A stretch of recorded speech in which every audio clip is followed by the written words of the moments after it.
Good afternoon, everyone, and welcome to the public lecture by Professor Richard Karp. So before we begin, let me introduce Professor Richard Karp, or even though the other function also we had an introduction, but since the crowd is more and new, so let me introduce again. So it's my pleasure to introduce the speaker of this afternoon, Professor Richard Karp.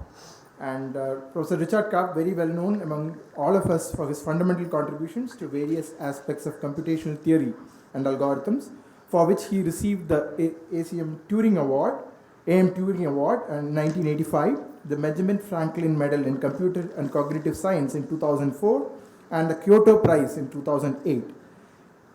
In addition to being an excellent academician and researcher, he has served on several important administrative and academic positions, including the founding director of the Simon Institute of Theory of Computing from 2012 to 17.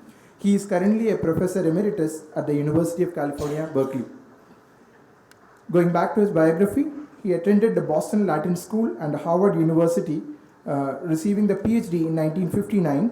And from 1959 to 68, he was a member of the Mathematical Sciences Department at IBM Research. And from 68 to 94, and from 99 to the present, he has been a professor at UC Berkeley, where he held the class of 1939 chair. From 1988 to 95 and 99 to the present, he has been a research scientist at the International Computer Science Institute at Berkeley. He has supervised 36 PhD dissertations, and he is a member of the US National Academy of Sciences and Engineering, the American Philosophical Society, and the French Academy of Sciences, Fellow of American Academy of Arts and Sciences, the American Association for the Advancement of Science, and the Association of Computing Machinery, the ACM, and the Institute for Operations Research and Management Science. Other honors include US National Medal of Science, the Fulkerson Prize, the Harvey Prize in Technion, and the Centennial Medal, Leicester Prize, von Neumann Curie Prize, Distinguished Teaching Award at Berkeley, Faculty Research Lecturer at Berkeley, and a Miller Research Professor at Berkeley. Apart from many important discoveries in computer science, combinatorial algorithms, operations research, his current activities and research interests center on the algorithmic methods in genomics and computer networks.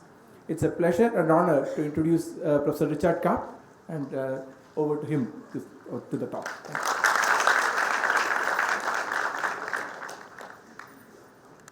I'd like to thank the Institute for this honor.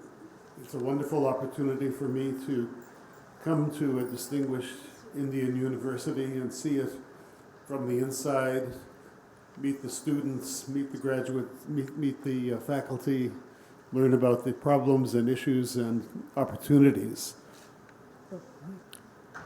The history of my field, theoretical computer science, is studded with great names of Indian scientists. Professor Agarwal from somewhere for his work on testing whether a number is prime.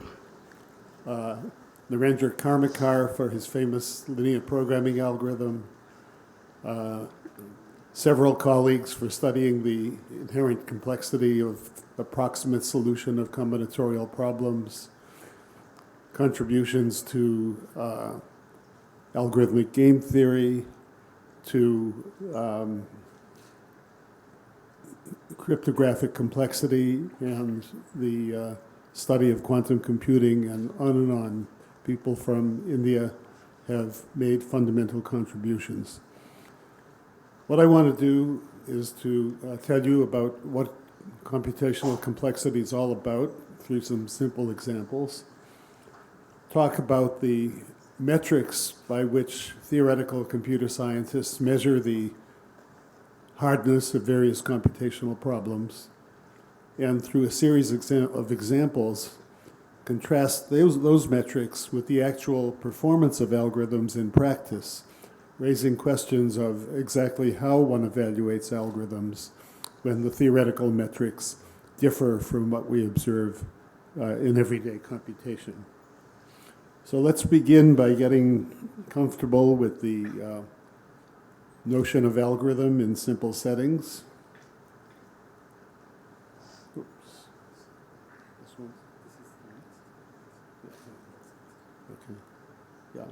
So here are some examples that are familiar, should be familiar to all of us.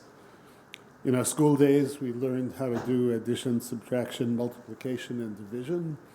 These are fairly simple algorithms. If you take an introductory computer science course, you'll learn various methods for sorting a list of numbers into increasing order, where obvious methods are surpassed by more sophisticated ones. You'll learn about various issues, various algorithms that operate on graphs. A graph is simply, you think of it as a network. It's just a collection of points called vertices, some of which are joined by edges, and in some instances, the edges have numerical weights on them. And one can give the highly efficient algorithms for finding the shortest path between 2 points on such a graph, or to find the cheapest tree in terms of the sum of edge costs for bringing into the structure enough edges to connect all pairs of vertices of the graph. We'll learn about matchings and flows. We'll learn about the famous problem of linear programming, which is the problem of minimizing a polyhedral point which maximizes or minimizes a linear function in n dimensions over a polyhedral constraint set. And we'll talk about testing whether a number is prime. So the problems that I just described tend to be reasonably simple, and they're so simple that and so efficient and useful that they are taught in everyday introductory computer science courses. More complicated are the search problems that some of which I enumerate on this particular slide. The clique problem is the following. Among the guests at a party, find the largest set of mutually compatible guests. And here we see that there might be the possibility of much greater complexity, because how would you do this? You'd have to sort of march through the various subsets of the vertices of the graph representing the guests, and among all of those possibilities, find the one with the largest number of elements. It seems that the search may be exponential in the size of the graph in that case. Another seemingly hard problem is factoring a large positive integer. To factor such a number is to express it, if possible, as the product of two smaller positive integers, or to determine that the number cannot be so expressed, in other words, that it's a prime number. If I give you the number 91, it'll be very easy for you to factor it in your head as 7 times 13. But if I give you a 20-digit number or a 100-digit number, you might have great difficulty in finding the factors. So this problem also has within it the potential for unbounded search.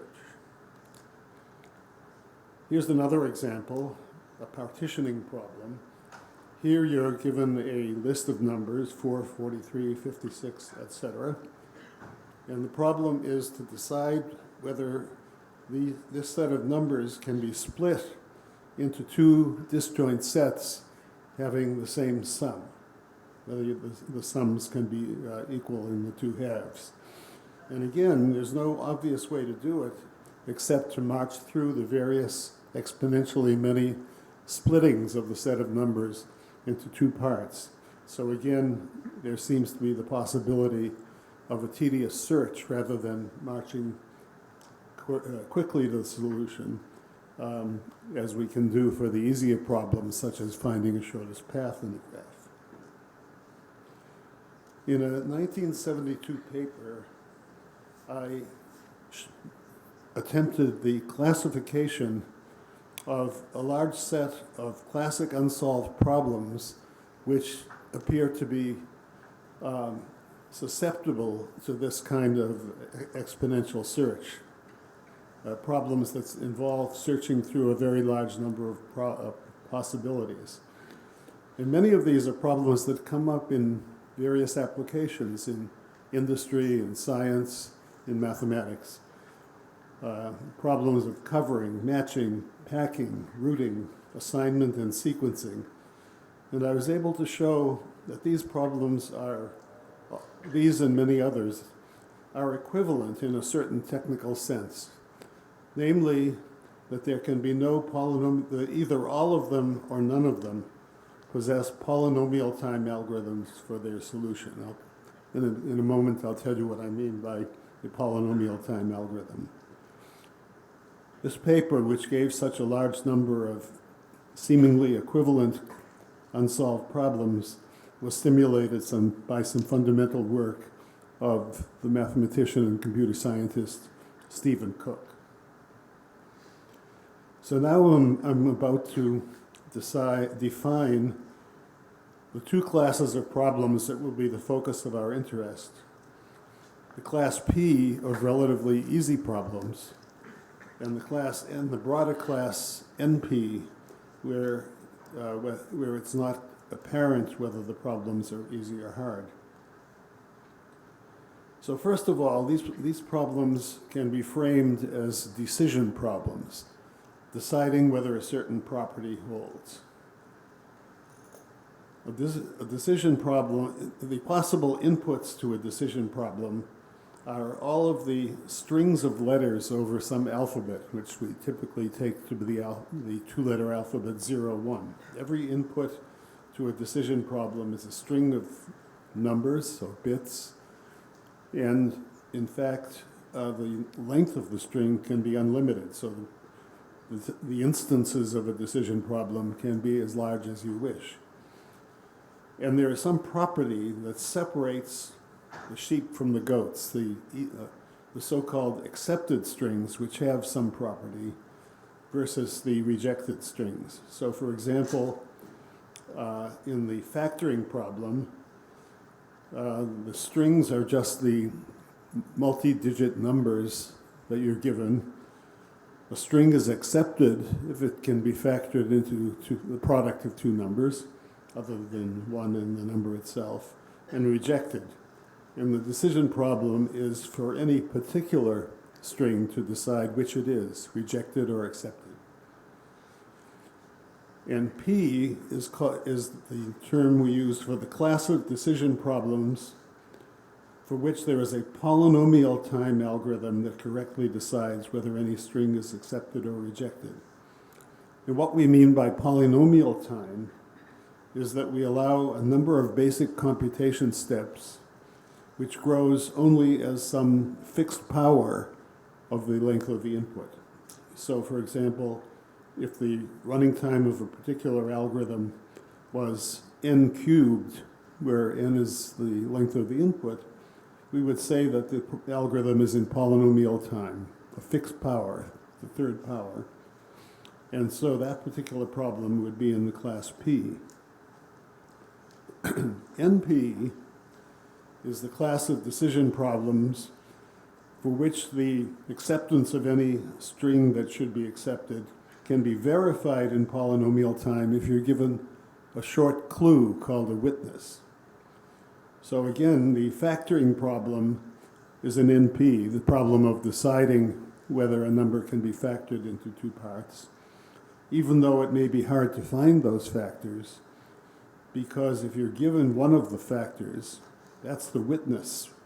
And given the witness, you can easily check by just dividing it into the given number and seeing whether there's no remainder. So NP is the class of problems which include within it these hard examples that I mentioned earlier. And NP then is the class of problems for which the answer can be checked.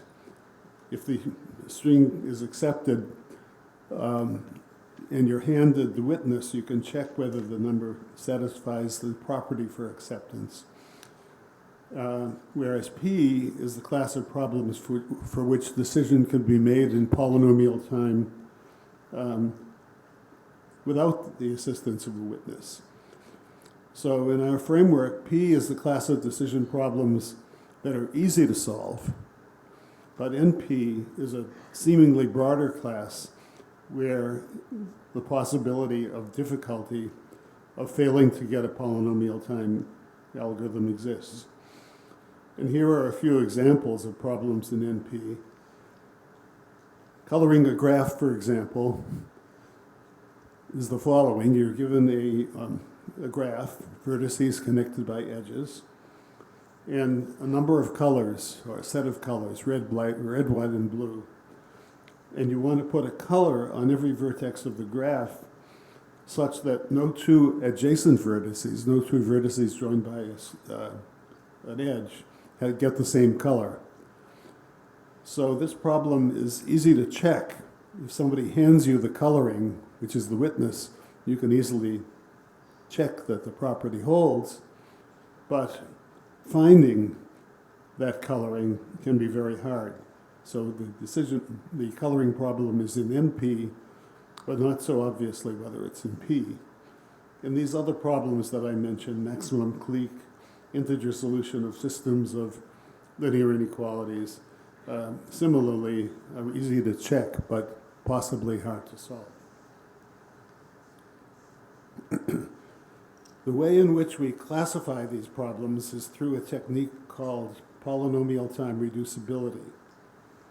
So if we have two problems, each of which is a decision problem, we'll say that the first problem, x, is polynomial time reducible to problem y if there is a function computable in polynomial time that maps accepted inputs for x to accepted inputs for y and rejected inputs for x to rejected inputs for y. In other words, you can pass the problem on to the problem y.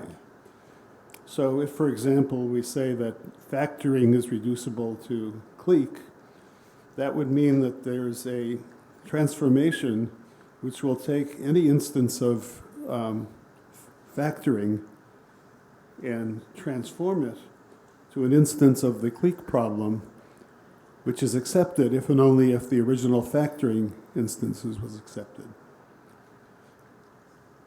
And Stephen Cook proved that every problem in NP is polynomial time reducible to a certain problem called the satisfiability problem. And what that means is that if you could efficiently solve the satisfiability problem, if the satisfiability problem lay in the class P, then using this reduction, you could transform instances of that other problem and decide that problem by using the reduction. And it follows then that using these reductions to the satisfiability problem, SAT, P is equal to NP if and only if SAT lies in P. Because if SAT does not lie in P, then clearly P is unequal to NP. If SAT does lie in P, then every problem in NP can be transformed to a satisfiability problem. So a problem like that satisfiability problem is called NP-complete if every problem in NP is reducible to it. And so the NP-complete problems are the hardest problems in NP. And P is equal to NP if and only if the NP-complete problems lie in the class P. So if we show a problem is NP-complete, we have strong evidence that it may not be solvable in polynomial time, because if it were, all of these search problems would also be solvable in polynomial time. So in my 1972 paper, I used reductions to give a list of 21 NP-complete problems ranging over different kinds of optimization arising in terms of graphs, numbers, other algebraic structures, problems arising in industry, mathematics, engineering, and so on. So now we come to the interesting question, a major unsolved open problem. Is the class P equal to NP? If P is unequal to NP, then it turns out that using these reductions, we can show that most search problems are not solvable in polynomial time. And that would be informative, but a little disappointing. It would mean that these combinatorial explosions are universal. They occur in a huge number of problems. On the other hand, if P is equal to NP, then every property that is verifiable in polynomial time is also decidable in polynomial time. So you don't need the witnesses, you can just solve the problems directly. And that would follow, among other things, to show that the cryptographic systems based on secret keys are insecure because those keys could be broken. So if P is equal to NP, that means that these search problems are easy, but this is a mixed blessing because, for example, maintaining secrecy of data would be compromised. All of the cryptographic schemes we've used over the years now would be laid bare for inspection by anyone. Let's take a look at the so-called satisfiability problem. In the satisfiability problem, you have clauses, where each clause is the logical OR of so-called literals. A literal is either a logical variable which takes on the value true or false, or the negation of a logical variable, the prime representing negation, which means that the variable is not true. And we'll say that a clause is satisfied if you can assign truth values to all of these clauses, to all of these variables in such a way that every clause contains a true literal. So in this case, the top one, the assignment of truth values in which A prime is true, meaning that A is false, B prime is true, meaning that B is false, and C is true. So now we have to check that with those truth values, all of the above clauses are satisfied. So for example, the first clause, A or B prime, is satisfied because B prime is true. B or C is satisfied because C is true, etc. On the other hand, although I won't demonstrate it here, one can show that the second enlarged group of clauses is not satisfiable. There is no assignment of truth values to the logical variables A, B, and C that would make these clauses, each of which is the OR of several literals, make these clauses true.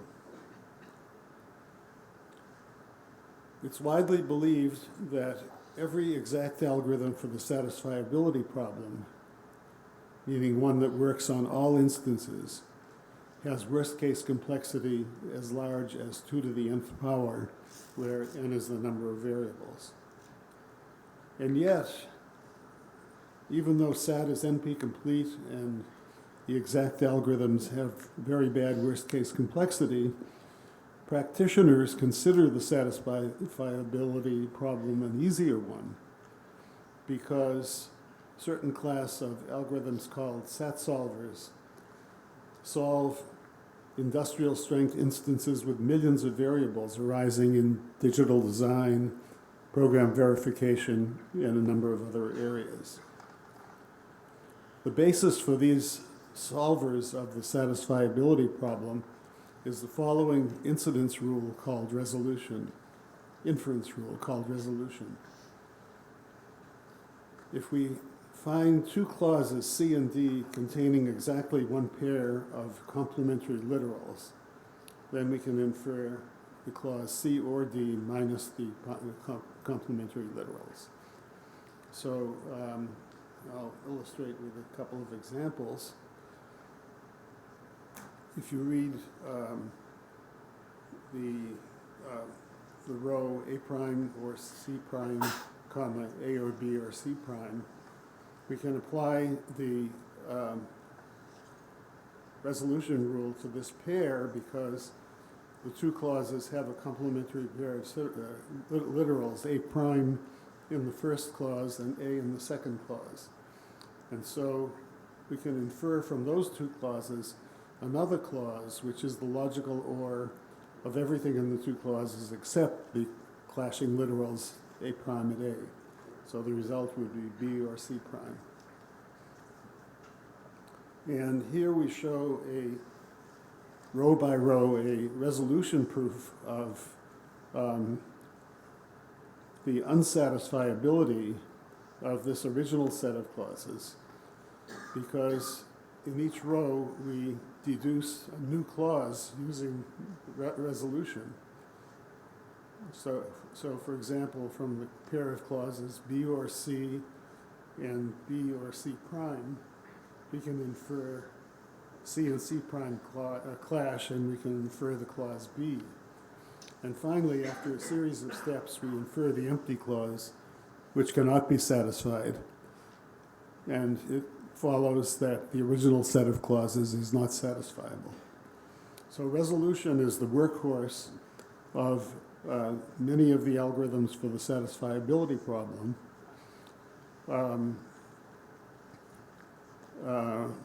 And it's a fairly simple algorithmic design in which we try to assign truth assignments to the variables. I'm going to do this briefly without detail. And we keep making those assignments as long as we don't get a contradiction. But eventually we get to some variable where, given the earlier assignments, we can neither assign the value true or the value false to some particular variable. And that means that we have been led to an impossibility, at which point we can apply resolution to infer a new clause, a new fact about the truth or falsity of the variables. And we can continue this process, inferring new clauses until we either infer the empty clause or actually get a full assignment of the variables satisfying all the clauses. And it's these simple SatSolvers, together with a bunch of heuristic ideas, that allow very difficult seeming satisfiability problems to be solved in reasonable time. So here we get a dilemma that SAT is NP-complete. It's not solvable in polynomial time unless P is equal to NP, and yet in practice, the instances that occur are manageable. If you can't solve a problem exactly, then what you can do instead is solve it as a maximization or minimization problem, where you assign values to various instances. And so a maximization problem is defined as a decision problem together with a value for each accepted string. And you ought to find an assignment, a truth assignment now, which maximizes as many clauses as possible. So in the max clique problem, the value of a clique in a graph is the number of vertices it contains, and we no longer demand the largest possible clique, but we want to get a clique with a large number of vertices. Similarly, in the max 3 sat problem, the optimization version of the problem, we don't ask necessarily for a satisfying assignment, but we represent the quality of a solution by the number of clauses it satisfies. And then we say that an approximation algorithm achieves approximation ratio R of n, if some function, if on every accepted input of length n, it produces an accepted solution whose value is at least R of n times the cost of an optimal accepted input. And so now we can ask ourselves another question, a more detailed question. not necessarily whether a problem is NP-complete or not, but if it is NP-complete, how well can we approximate the optimal value, the value of the best truth assignment? So for example, for the max 3-sat problem, you're given a bunch of clauses with 3 literals per clause, and you want to satisfy as many clauses as you can, and one can prove that no approximation algorithm can exceed the ratio 7/8 in the worst case. There will always be 1/8 of the clauses in the worst case that are not satisfied. And results of that kind follow from a famous PCP theorem, which is a little bit technical, so I'll leave it at that. And go on to some other examples of approximation algorithms. One of the trends that is developing in this area is that instead of straightforward combinatorial processes involving logical operations and the like, it turns out that algorithmic methods from linear algebra have yielded improved methods for solving many problems, such as finding eigenvalues and eigenvectors of matrices, computing maximum flows and minimum cuts in graphs, solving systems of linear inequalities and equations, and convex optimization. And these methods from linear algebra can be used to solve search problems, in some cases, faster than the more obvious way of sifting through the solutions in a combinatorial search.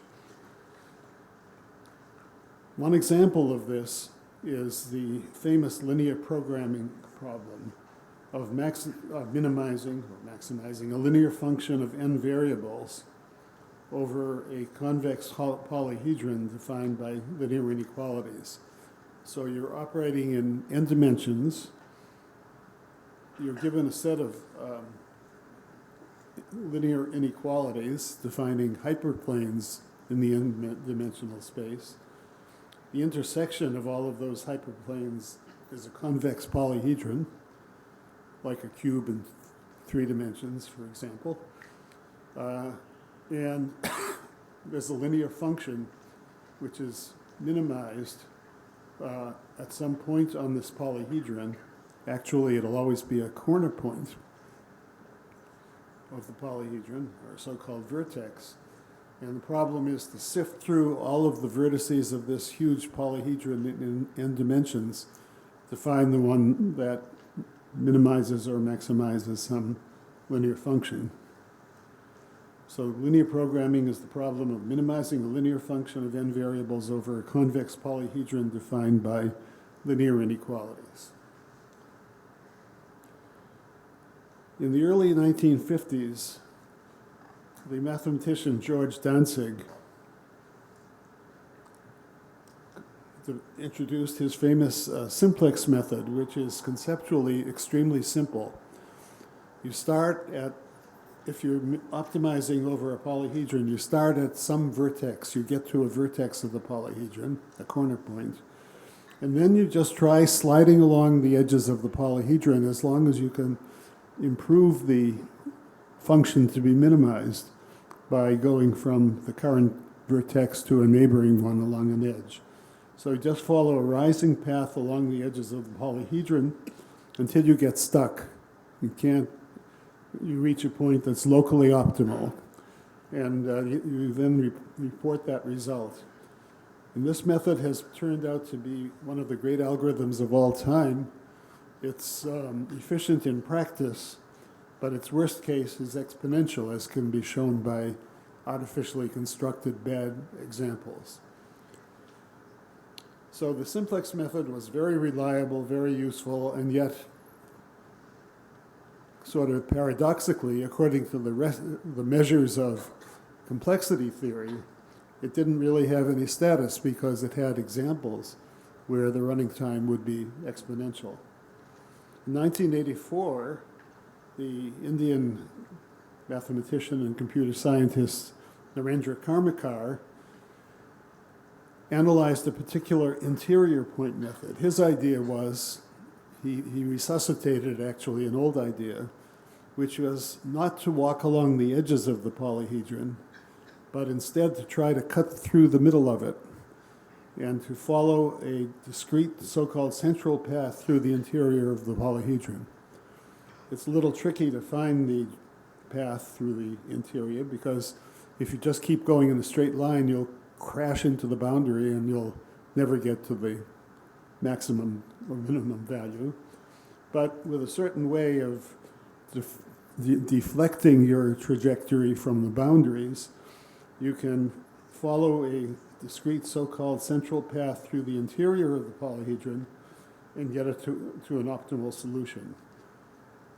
And so Karmakar demonstrated in this way an interior point for linear programming, a crucially important problem that was competitive with the simplex algorithm, but had the theoretical advantage that it always worked in polynomial time.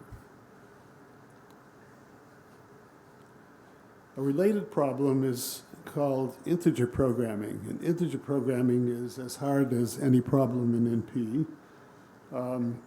And it's the problem of minimizing a linear function of n variables subject to linear inequality constraints, and here's the catch, the requirement that all the variables are integers. So here, again, you're given a polyhedron described by linear inequalities, but the corner points of the polyhedron may not be available as solutions because they may have fractional coordinates. And so the integer programming problem requires that you only restrict your search to points whose coordinates are integer rather than fractional. And this is a much harder problem. And one attack that's been very useful is to solve the linear programming relaxation, for example, by Karmakar's method, in which you allow the variables to be fractional. When you solve it, you'll get to some corner point of the polyhedron which has, let's say, fractional coordinates. And then what you do is derive a so-called cutting plane. You slice off part of the corner of the polyhedron to get rid of that fractional solution without losing any integer solutions. The crucial mathematical idea is to find those cutting planes.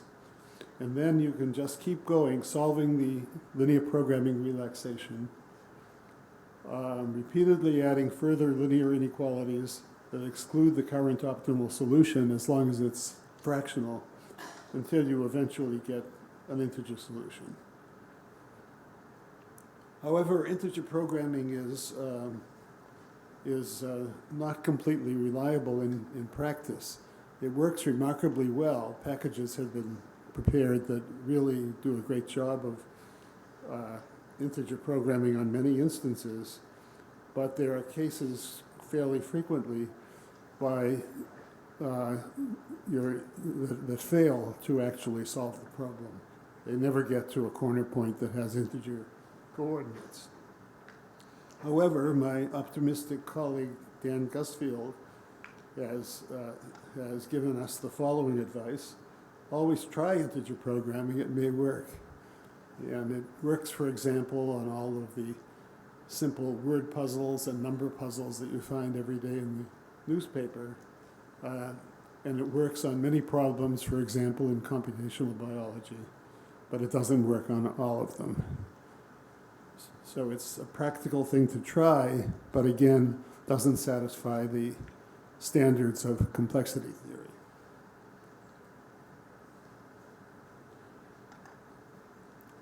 There's a problem called the traveling salesman problem, which is often viewed as a quintessential NP hard problem, a quintessential hard combinatorial problem. The traveling salesman, it also has a kind of jaunty description which causes people to be very interested in it. It's not necessarily by any means the most important NP-hard problem, but it's one that's probably received the most attention. In this problem, we're given data about the travel costs between any two cities, P and Q, in the list of cities that the traveling salesman has to visit. You're given the travel cost.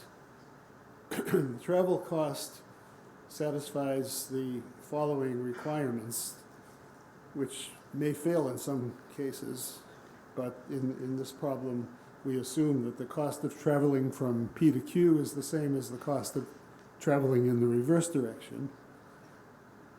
And we also have something called the triangle inequality, which says that the cost of going from P to Q and then continuing on to R is at least as great as the cost of directly going from P to R. So that's called the metric version of the traveling salesman problem. And you want to find a tour of minimum total distance through n given cities.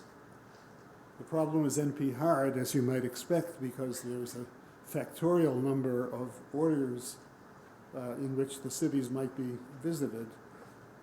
But methods due to these gentlemen that I list here have been found to enable exact solution of enormous instances.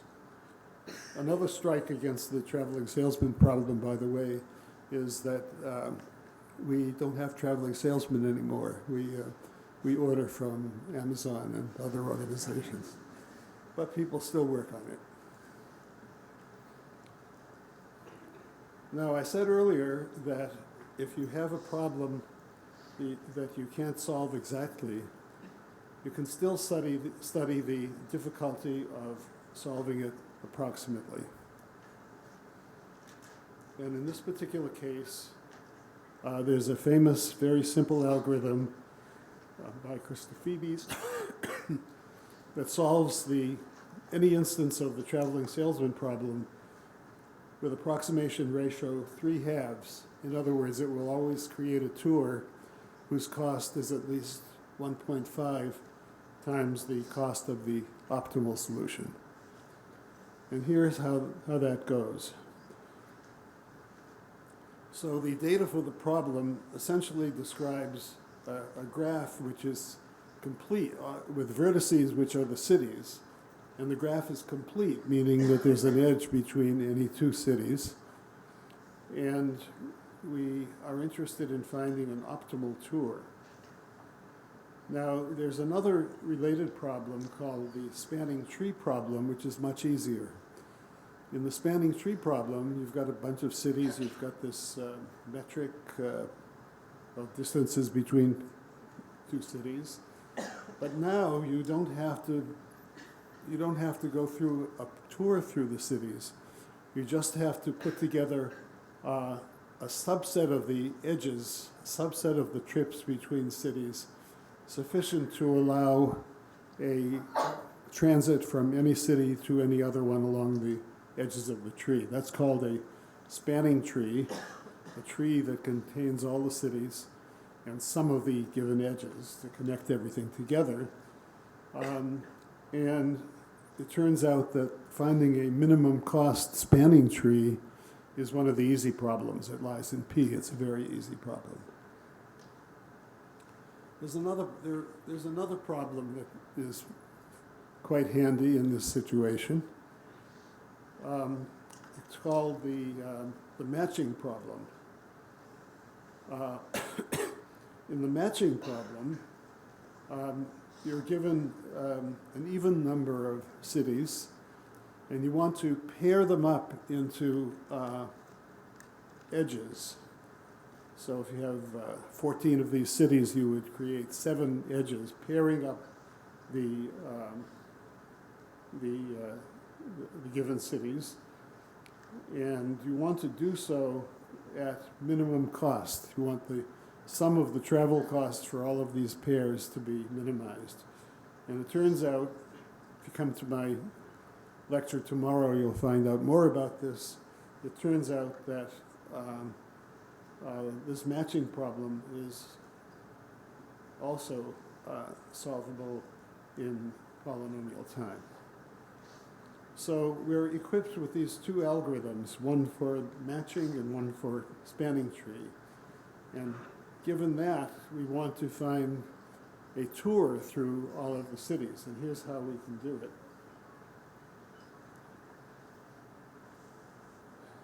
You start by constructing a spanning tree, minimum cost spanning tree. That costs less than the optimal solution. That's an easy argument. Now, any graph contains an even number of vertices of odd degree, basic fact of graph theory. The degree of a vertex is the number of edges that touch the vertex.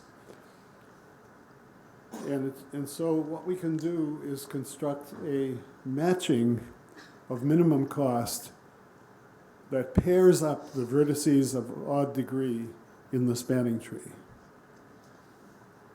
So now we have the spanning tree. We've added paths that connect in pairs the odd degree vertices, and that resulting structure is then a connected structure that goes through all the cities and has every degree even. And now, from chapter 1 of graph theory, we know that when we get such a structure, there is a walk that goes along the edges, covering each one exactly once and returning to the starting point. And so if we take the tree plus the match and construct the walk through all of the cities, we can also then bypass repeated occurrences of cities, which can only reduce the cost because of the travel of the triangle inequality. And we will end up with a tour, a cycle going through all the cities. And the cost of that tour will be the cost of the tree plus the cost of the match. The cost of the tree is at most the cost of the tour, simple fact. And it's also simple to see that the cost of the match is at most half the cost of the tour. So altogether what we get is a tour whose cost is at most 3/2 the cost of the optimal tour. And after many years of hard work, this is still remains the best polynomial time approximation algorithm we have for the traveling salesman problem.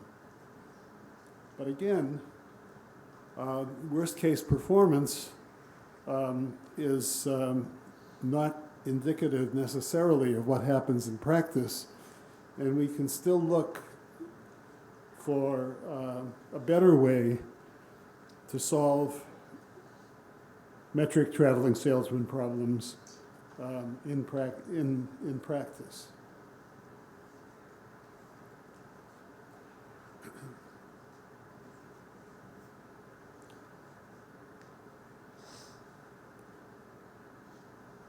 So now what we're going to do is write down a linear programming formulation of the traveling salesman problem. It will actually, it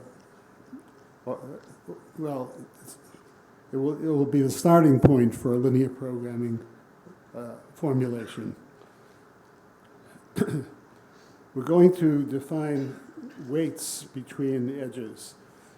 And when we finish this, the weight of any edge is going to be 0 or 1.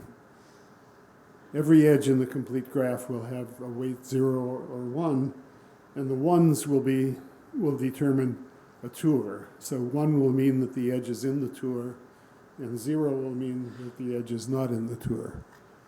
But to do that, we're going to have to pass from linear programming to integer programming. So we'll start by formulating the linear programming formulation of the problem. What do we know about, so the weight x of pq is a number between 0 and 1. If it were 1, it would mean that that edge is in the tour. If it's 0, it's not in the tour. If it's a fractional variable, then we still have to fix its value. What can we require about these weights? Well, we know that in a tour, all of the edges chosen, of all the edges chosen, there will be exactly two adjacent to the vertex. So that means that the sum of the weights of the edges incident with each vertex is 2. And another thing we know about the tour is that if we split the whole set of cities into 2 parts, then there have to be at least 2 edges going from one part to the other to hold the cycle together. So we can write all of that as linear inequalities and solve the linear program. The sum of the weights of the edges incident with each vertex is 2. This corresponds to the requirement that there are 2 edges touching each vertex. For each proper subset of the set of vertices, the sum of the weights of the edges is at least 2. That means you need at least 2 edges between these 2 complementary sets of cities. And subject to that, we want to minimize the sum of the costs times these indicator variables, x of pq, which indicate whether the edge is chosen. Well, this is terrific. It's a linear programming problem. We can solve it. The only thing that's wrong with it is that we get these seemingly meaningless fractional variables, which, if you wanted to, you could consider like the probability of following the edge. And so what we have to do is pass from this optimal fractional solution that has a dubious physical meaning to a solution in which every edge cost becomes 0 or 1, which can then be interpreted as the presence or absence of an edge. And so what we have to do is transform this fractional solution to an integer solution.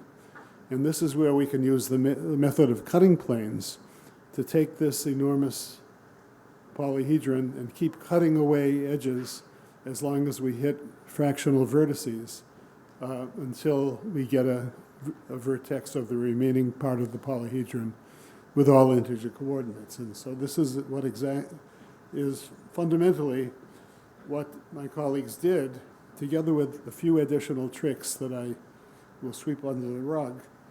And using these tricks, they have been able to find traveling salesman problems in the plane with up to 80,000 cities with provably optimal solutions.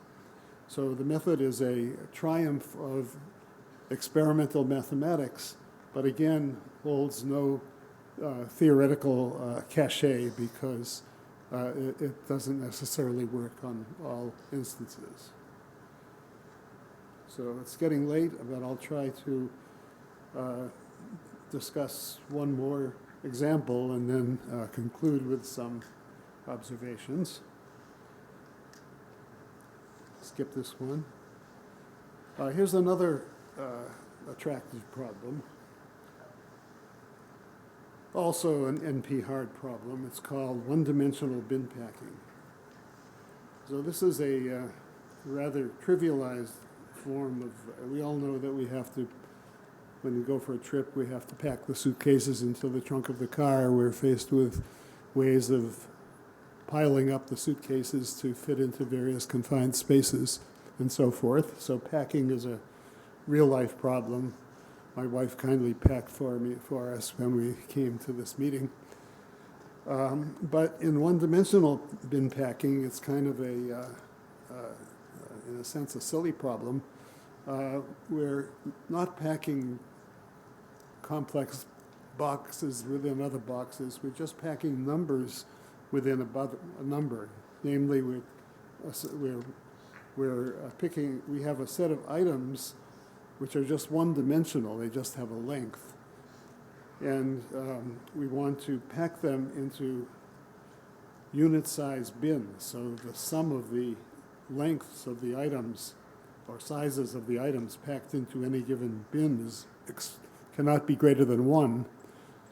And we want to find a minimum number of bins that, subject to the requirement that all of our objects get packed into bins, but no bin is overfilled. No bin has a total size of objects greater than 1. So this problem has been examined by many generations of theoretical computer scientists. And in the first generation, they tackled the problem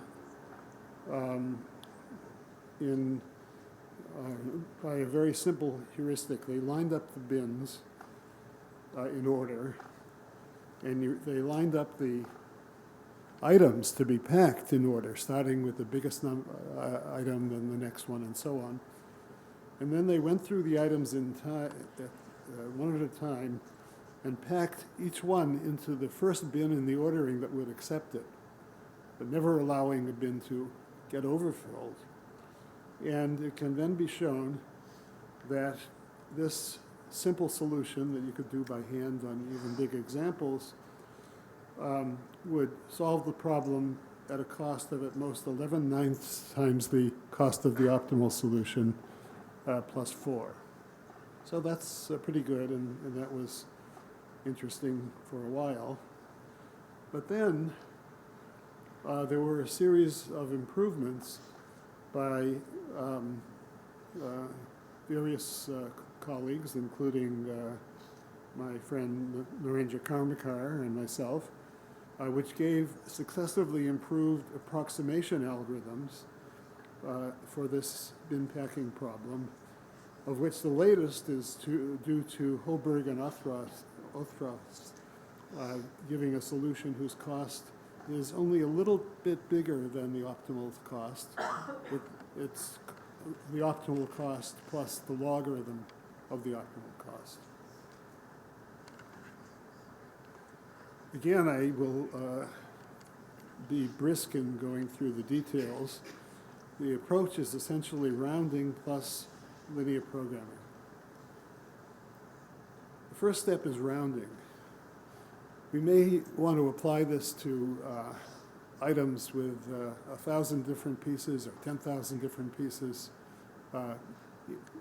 with different sizes, and that's pretty complicated. So what we do is we group them into groups, a smaller number of groups, where in each group the items are all approximately the same size. So we start with the smallest items, we pack those, we take a bunch of those from the moving up from the smallest, and as long as they're fairly close together in size, we give something away. We round them all up to the size of the largest item in the group. So if we take all of the items that are less than 0.2, we'll assign them the value 0.2, which makes the problem harder, which means we're not going to be quite optimal. But it reduces the number of distinct item sizes, which is convenient. And now we formulate a linear programming problem and eventually an integer programming problem based on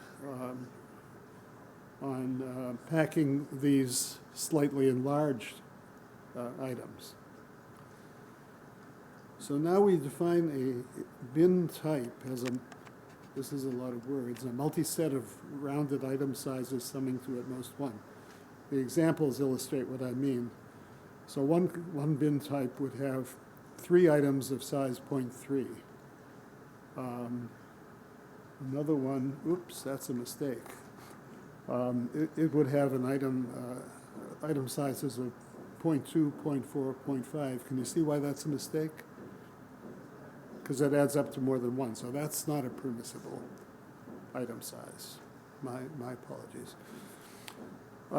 So what we'll have all of these different bin types, but not too many because we've limited the number of bin sizes.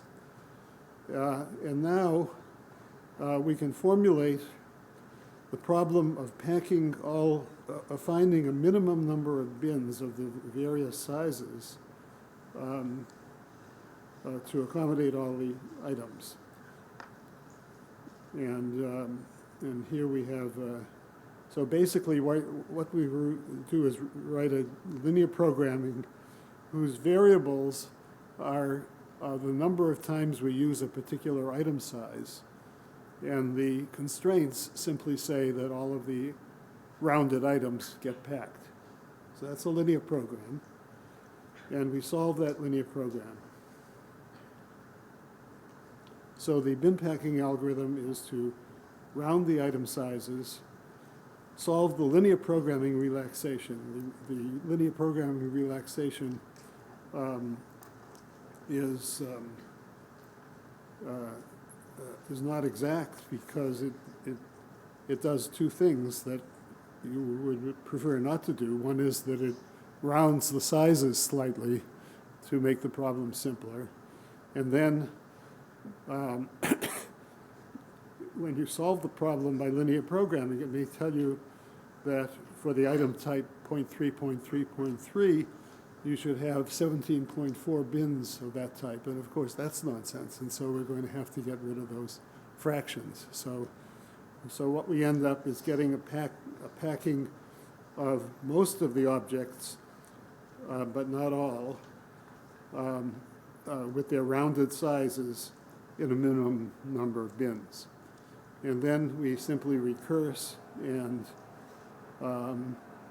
oops, I didn't write anything about the recursion, but then we have to take the leftover items and solve the smaller instance and continue recursively.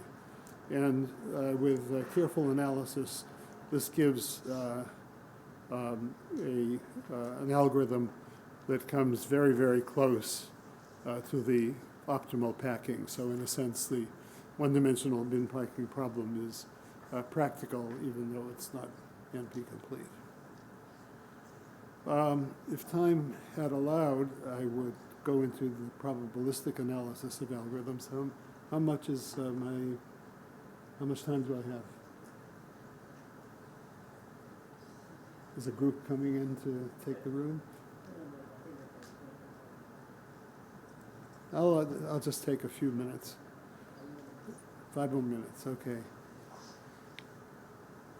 So another approach that I worked on quite a bit in the 1970s, but which never quite got the approval of the larger community because they didn't believe the assumptions, but I had a lot of fun with it anyway, was to assume that the data for a combinatorial optimization problem is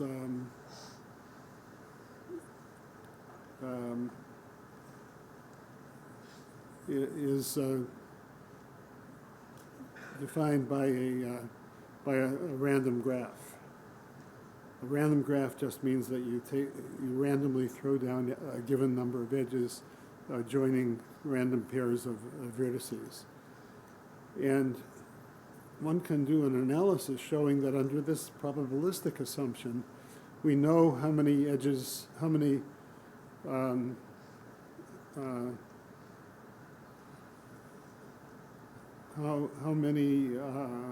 do I want here? Yeah, how many edges we have to throw down between pairs of vertices among n vertices, so that among the edges we can pick out a so-called Hamiltonian circuit, which covers everything, covers all the vertices. And we know from probability theory that if you throw down n log n edges in a random graph, or it's actually n log n log log n, then you almost certainly will have a Hamiltonian circuit. And what we do is to give a simple heuristic which grows various paths and flips edges around as they arise in some random order until a circuit through all of the vertices is obtained. That's as much as I'll say in the limited time.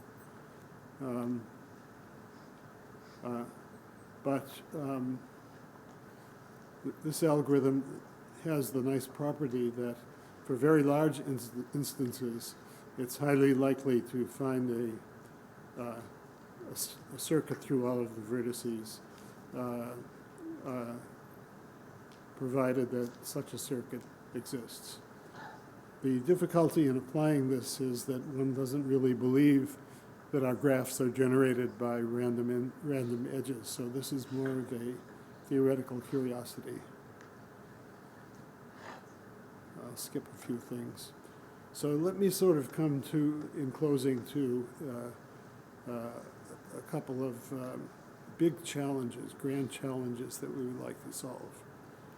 One of them is the question of whether P is equal to NP. We don't think so, most of us, because that would mean that whenever a solution is able, it can be verified given a hint, given necessary side information, you don't really need the hint. P equals NP means that all of these seemingly hard search problems can really be solved in polynomial time. This is a problem that has received vast attention from the mathematics community. There's a $1 million bounty to anyone who can solve this problem. And it's of great interest to mathematicians and computer scientists. But it seems that nobody has a good idea how to approach it. A second class of challenges is to characterize the performance of exact and approximate algorithms for NP-hard problems on typical instances or instances with special structure.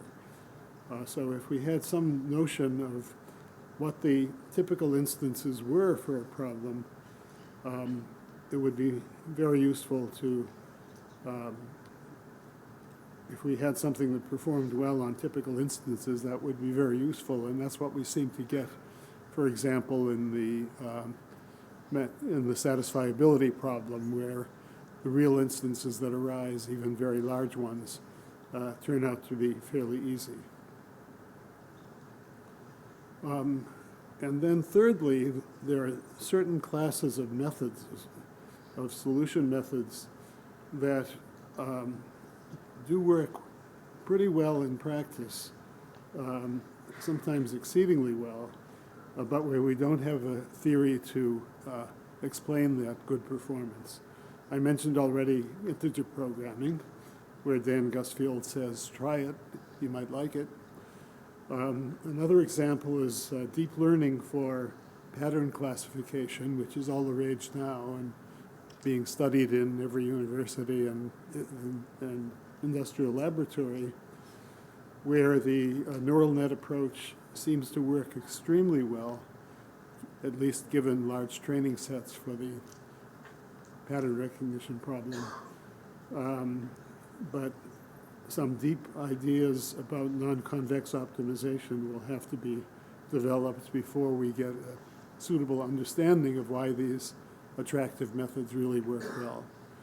Another interesting direction that I'm personally very interested in is that a technique from learning theory, reinforcement learning, has shown that you can take a game like chess or Go or the Japanese game shogi, and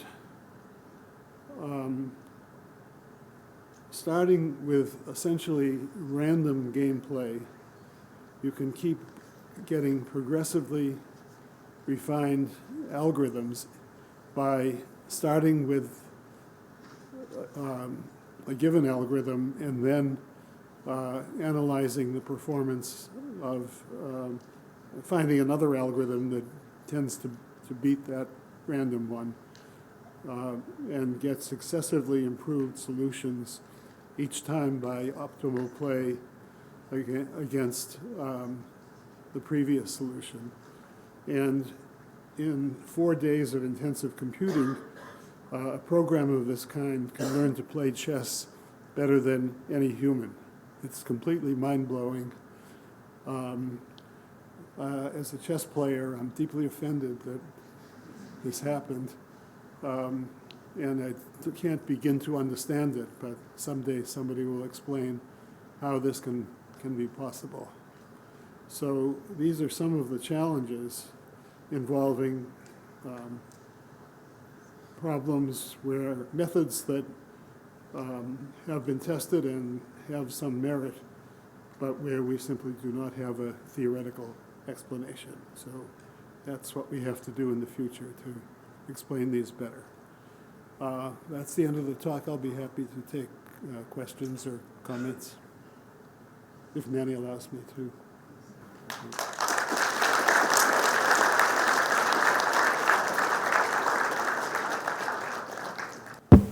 Yeah, if there are questions, please. So my question has to do with the remark that you made about reinforcement learning at the end. So is it possible that for problems like satisfiability, one could come up with a reinforcement learning kind of a framework where the algorithm learns the algorithm to solve the problem, to find a satisfying assignment? So in reinforced learning, reinforcement learning for a game, you start by getting a random algorithm. You then construct a new algorithm that can really beat that one if it has a certain amount of look ahead. That gives you a second algorithm. You then devise a new algorithm which does some sort of search and beats the second algorithm.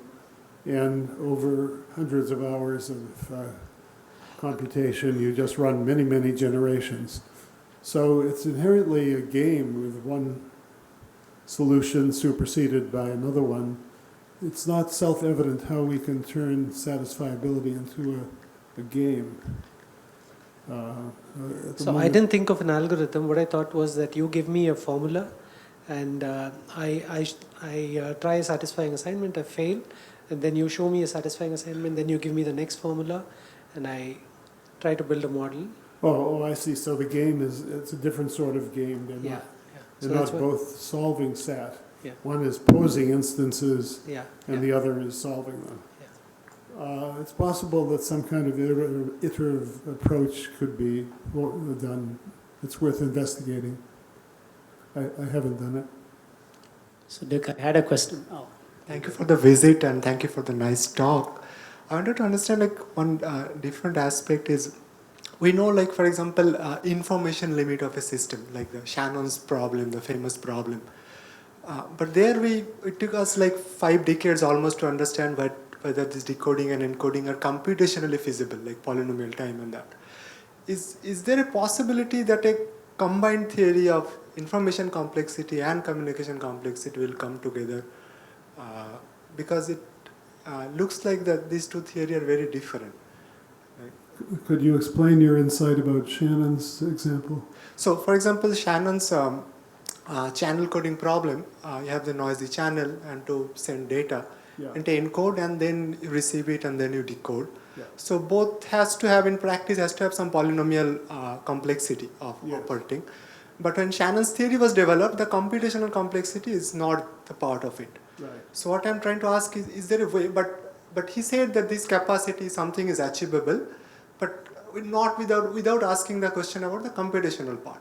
Right. So can the both be combined together and said, okay, with polynomial time complexity, this is achievable? I see. So this is not with reference to the chess game. It's something else. Yes. Okay. It might be worthwhile, for example, coding algorithms perform algebraic computations to do the encoding and decoding. And you put some limit on the complexity of those and restrict and see what kind of power of encoding you get with that restriction. So a little different. So if I impose that I am doing certain kind of coding, algebraic coding, I am kind of looking at a particular encoding strategy. But when Shannon derived the theory, he did not pose any constraint on what kind of encoding I am doing. Yeah. It's like an information limit. That's right. So there's a probabilistic whatever you can do within that distribution space. So I'm saying that can both be combined. This what he was trying to do within the probabilistic argument and So he gave an optimal encoding method in a certain sense, but one that you couldn't use because the computation Yes. would be overbearing. Yes. So what can you do to Shannon's theory? Well, that's what coding theory is about. How close can you come to Shannon when you work with simple algebraic transformations? No, but that looks at a particular problem. But suppose, say for example, for single channel problem, now we know that polynomial encoding and decoding is possible. Yeah. But for a more complicated thing, we know the information limit, like the Shannon capacity is this much. Yeah. But if I impose the computation complexity on top of it with the encoding and decoding part, can a theory be derived to say, okay, this is the information capacity is this much when subject to polynomial time complexity? Yeah. Okay, a short answer is I don't know, but we can talk offline. All right then. Here, Dick, Yes. I had a quick question. So you showed certain problems where there were efficient heuristics, right? So in some sense, this is more a comment than a question. So are there heuristic preserving reductions in some sense? Would it be useful to think about it? So for linear programming, since so many other problems are reducible to linear programs or integer programs, whatever advance we make in that directly translates. Yeah. And in practice, even though all of the NP-complete problems are polynomially closed in that sense, Yeah. the heuristics developed in so many different communities for each of their own problems, can that be somehow shared among the community, right? So is there, do you have some thoughts on that? Well, I don't think it works that way. So if you take some, say the clique problem, and you reduce it to a satisfiability problem, you can do that. But the observation that the proven heuristic works well wouldn't be true, most likely. That's right. The transformation may not preserve the domain-specific characteristics of the That's problem. right. That's right. Hi, thank you for the talk. I had a general question. So we keep telling students not to pick up very complicated problems for their thesis, say proving P equal to NP or not equal to NP, but they keep trying. So, which is, I think, the right thing to do. They shouldn't listen to the advisor all the time. But the question is, from your point of view, if they want to start addressing this by looking at one problem, which may lead to them to the grand challenge, which one would that be? You don't have to start with one problem. You start with an area, at least that would be my advice, in which there are many problems of degrees of interest and difficulties. And you may start by taking a plunge into the hardest one and get stuck, but that it may then occur to you that if you put some limitation or restriction on it,